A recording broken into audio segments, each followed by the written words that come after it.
আজ একটা ওয়ালপুলের মাইক্রোওভেন দেখতে গেছিলাম।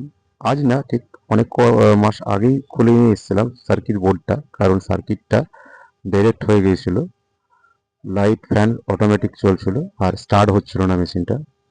তো সেটার প্রবলেম পিসিবি ছিল, পিসিবিটা রিপেয়ার করা নিয়ে আসা হয়েছিল। তারপরে টাচপ্যাডটাও প্রবলেম ছিল, টাচপ্যাডটা আমরা চেঞ্জ করে দেবো। তার আগে যে সার্কিটটা পুরো ড্যাম হয়ে গিয়েছে সেটা আমরা একটু ঘষে মুছে নেব, যাতে ঠিক হয়ে যায় ঠিকঠাক। আরশোলা তো পুরো নষ্ট করে দিয়েছে। তো কিভাবে টাচ প্যাডটা লাগাবো না লাগাবো সেটাও দেখাবো আপনাদের, সঙ্গে ভিডিওতে থাকুন। তো প্রথমত এটা প্লাস দিয়ে টানলাম, তারপর হাতে টানলে বেরিয়ে আসবে এটা। তা বের করার পর এর যে প্যানেলে আঠা থাকবে সেই আঠাটাকে ভালো করে উঠিয়ে দিতে হবে। না হলে কি হবে যে সুইচটা উঁচু নিচু হয়ে বসে থাকলে কাজ হবে না। তো এই আঠাটা অত্যন্ত দরকার তুলে নেওয়া, না হলে উঁচু নিচু হলে কাজ একটা হবে একটা হবে না, সমানভাবে কাজ হবে না। আঠাটা তুলে নিই, তার আগে নতুনটা বের করে আপনাদের দেখাই। টাচ প্যাডের যেটা দুটো অংশ থাকে, একটা সুইচ, একটা লেখার অংশটা যেটাতে আমরা প্রেস করি, উপর অংশটা। তো এটা নিচের অংশটা যেটা সুইচ আছে, সেই সুইচটা আগে সেট করে নেব সমানভাবে। সমানভাবে সেট না হলে কি হবে, 19-20 হলে কাজটা সেই মতো হবে না।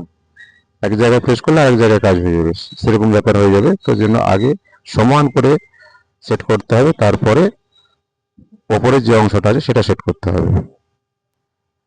যে ওপরের অংশটা যেটা আপনার, যেটা বললাম যে নাম্বারিং গুলো লেখা থাকে, মেনুগুলো, সেগুলো একদম সমানভাবে যেভাবে নিচেরটা বসানো হয়েছে সেটা ঠিক সেম ভাবে বসাতে হবে, না হলে কিন্তু কাজ হবে না।